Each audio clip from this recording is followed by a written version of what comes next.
Okay, great. We're on live now.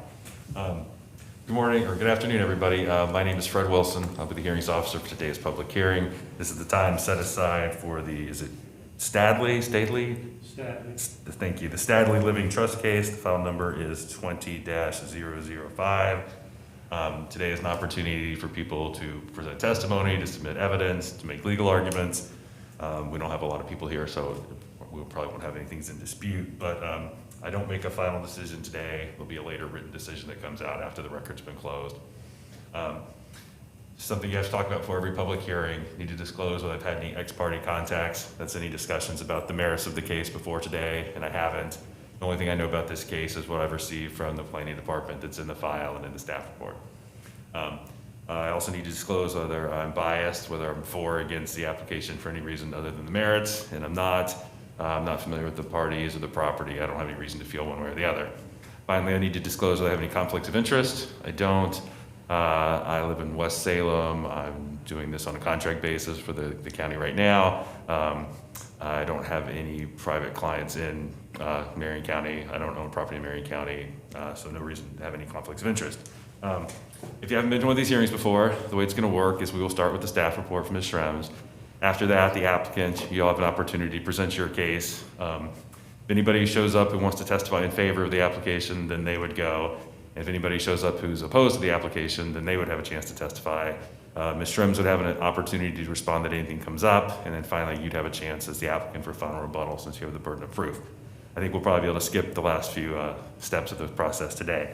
But when you do testify, please give us your name and address. I know we know who you are, but just so it shows up on the record, that would be great. Please direct your testimony to the approval criteria. They are listed in the staff report.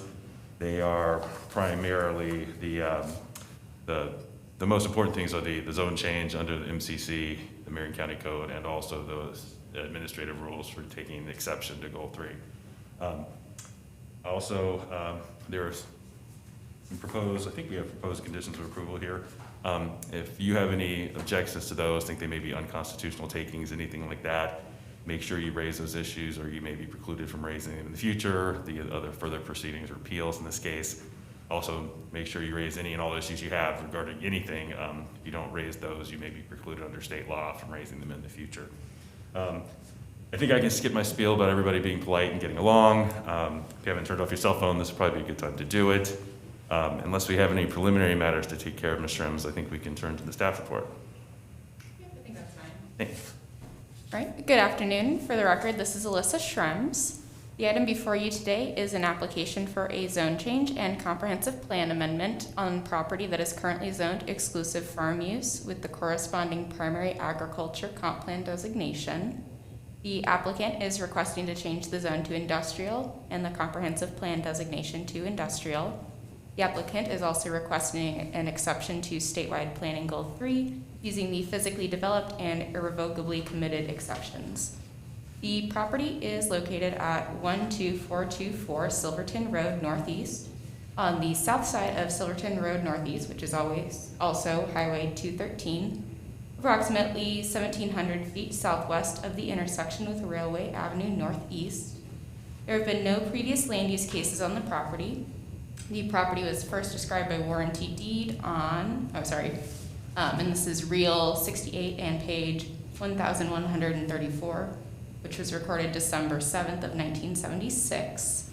Property to the east is zoned commercial, properties to the north and south are zoned exclusive farm use, and property to the west is zoned industrial. Staff prepared a staff report reviewing the relevant OARs and Marion County decision criteria and is recommending approval. Are there any questions on the file that I can clarify? Yeah, my only real question was, if I understand correctly, you're proceeding under a physically developed exception, correct? Correct.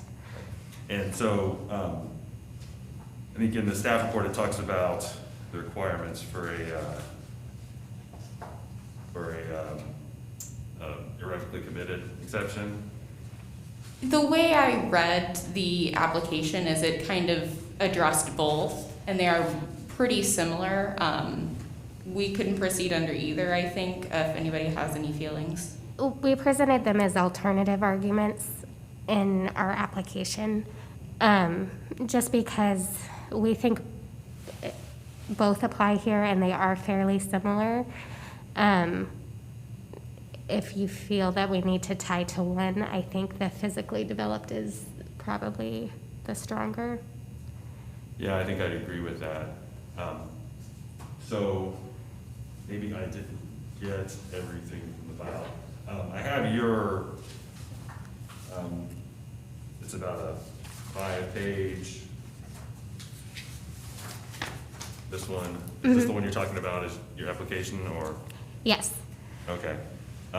Because if we're gonna do a physically developed, we've got the OAR 660-004-0025-2 basically has the approval criterion for that. And I just don't, I think you're probably gonna be fine, but I sort of need to have, something addressing that and explaining why it's met.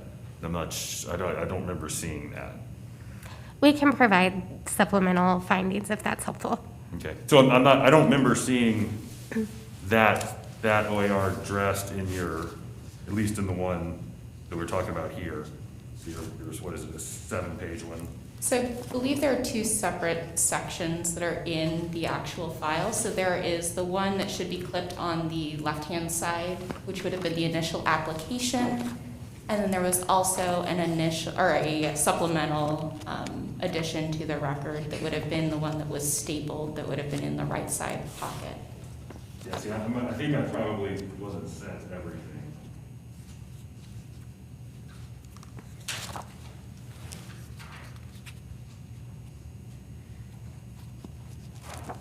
Is there a date on the one that you were talking about that would have addressed that OAR? It would have been November, I think the Friday before Thanksgiving. I think the supplemental mainly addressed the plan policies that were missing. Yes. But there was that additional thing. There may be something in there, but mainly we were looking at the plan policies. Okay. Well, that was my only question, so maybe we'll get to the applicant's presentation and we can talk about it a little bit more. So thank you, Ms. Schrems. Yep, no problem.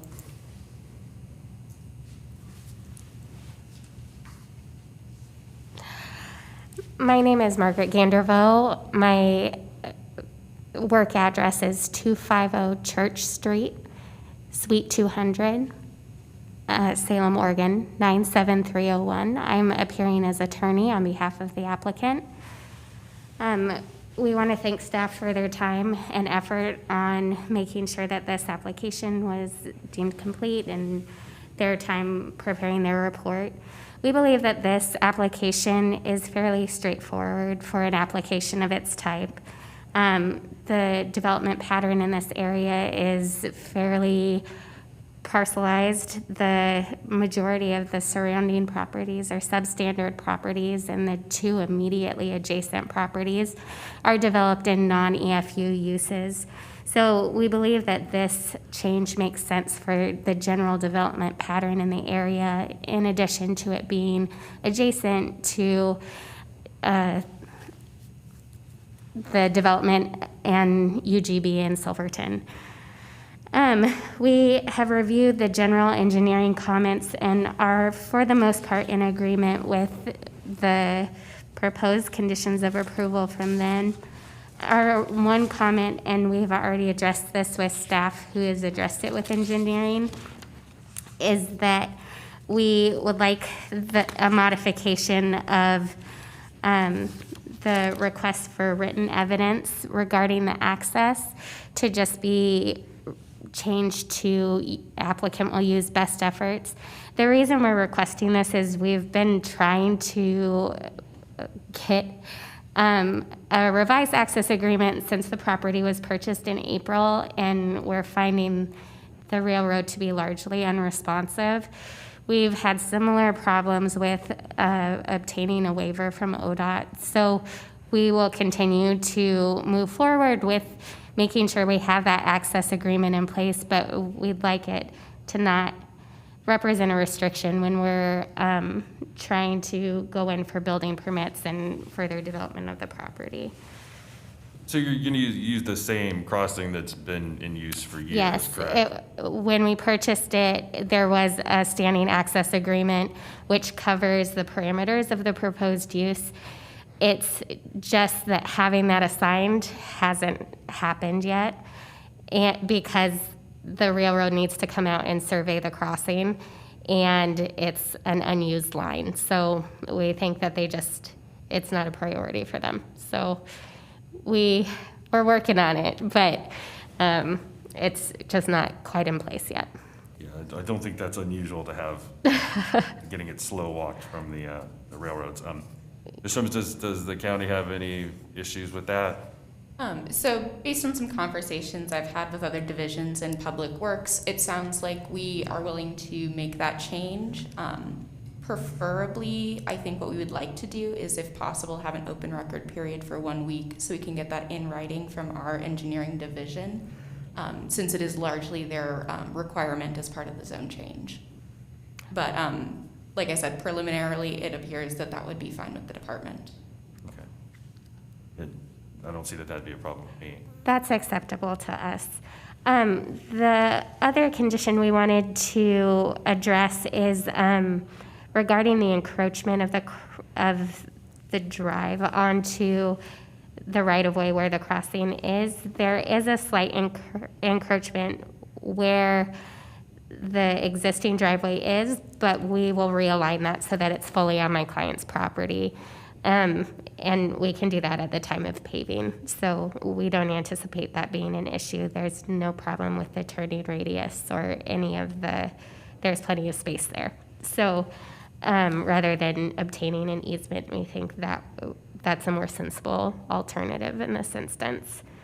Okay, so if we got rid of condition A and just said that you'll move the access onto your property, That's acceptable to us.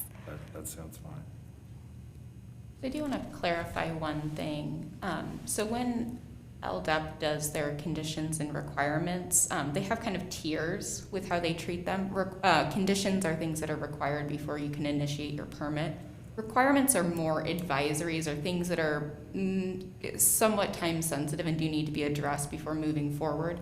But I believe that the way they look at it is it's not necessarily going to hold up initiation of the zone change. So it may be that, if it stays as a requirement, which is, I believe, what everything is in this, you would still have to deal with them, but it wouldn't necessarily prevent you from being able to have the zone actually changed. It just may hold up any building permits or things like that. Perfect.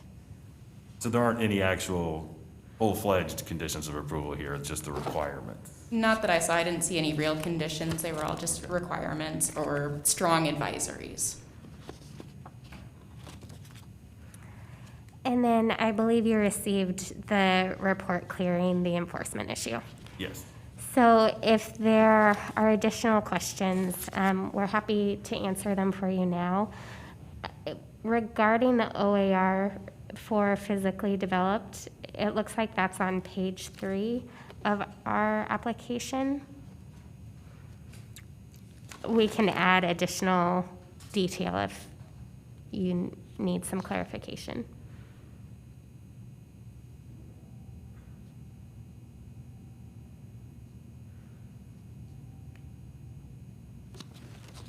So which part of page 3? It's under the heading that says, for physically developed and irrevocably committed, and then we address each subsection of the OAR under that. Oh, you're talking about 660-04-018 too? Mm-hmm. Yeah, right, so you have to go through that. If you get the exception, that talks about how it has to be planned and zoned afterwards. But I think you need to also, before you get to that step, you have to show under subsection 0025, sub 2. That's how you get the physically developed exception in the first place. It says, whether land has been physically developed with uses not allowed by an applicable goal will depend on the situation at the site of the exception. The exact nature and extent of the areas found to be physically developed shall be clearly set forth in the justification for the exception. The specific areas must be shown on a map or otherwise described and keyed to the appropriate findings of fact. The findings of fact shall identify the extent and location of the existing physical development on the land and can include information on structures, roads, sewers, water facilities, and utility facilities. uses allowed by the applicable goals to which an exception is being taken shall not be used to justify physically developed exception. So if you're using something that could have been done on EFU land, is for a basis of your exception, you gotta come up with something else. So I think I think you can probably meet those. I just didn't see any findings addressing that specific section. I think we need that.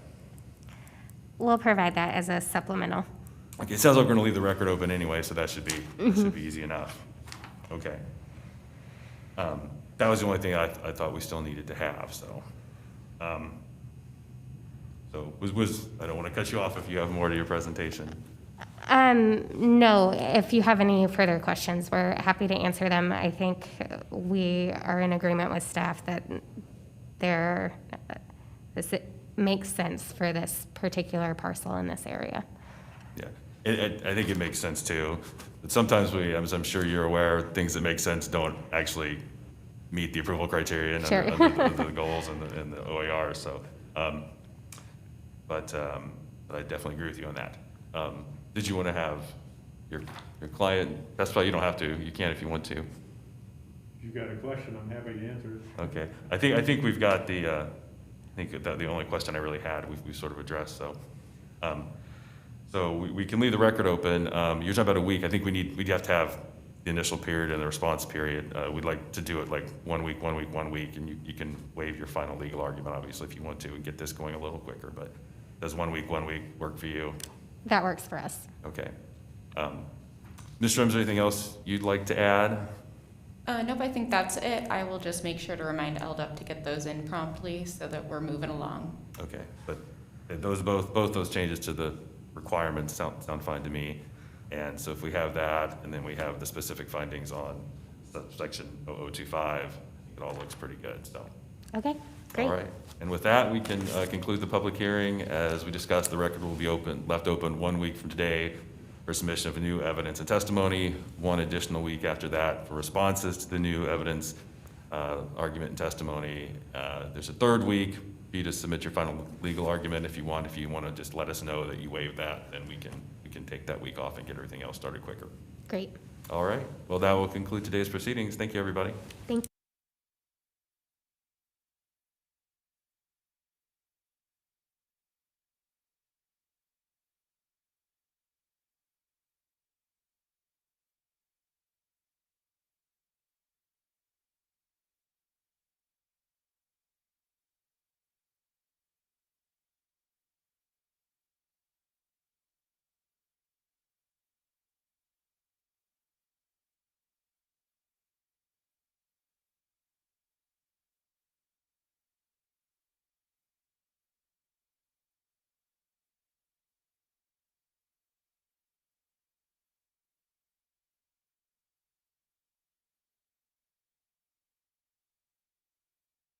I can't stay, my tender skin can need you that way. We're no good, and I'm all gone. Don't keep me here, I'm not yours. Make me go. It's time for Local Roots. Let's welcome today's guest,